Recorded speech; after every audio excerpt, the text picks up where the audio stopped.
Əzizlərim, gəlin görək niyə bugünkü gün magiya sözü deyilərkən insanların beynində xüsusən qara ritualizm, ev yıxma, cadı etmə, yalnız bu fikirlər gəlir. Magiya sözünün altında insanların çox böyük bir qorxuları yatır. Və bu qorxular nədir əzizlərim? Əslində İnsanın özünün gücünü görə bilməməsi, gücünü qəbul etməməsi və gücünü özünün ziyanına, qorxularla idarə olunmasına istifadə etməsi əzizlərim.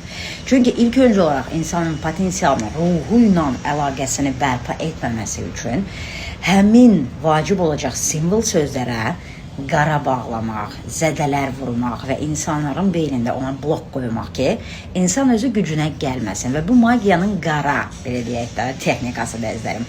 Kimlər bu texnikaya sahibdirlərsə, insanların beynin kütlərini idarə eləyir və güclərini əlindən alırlar. Sən əgər bunu bilirsənsə, mütləq öz gücünə hakim olmağı öyrənməlisən.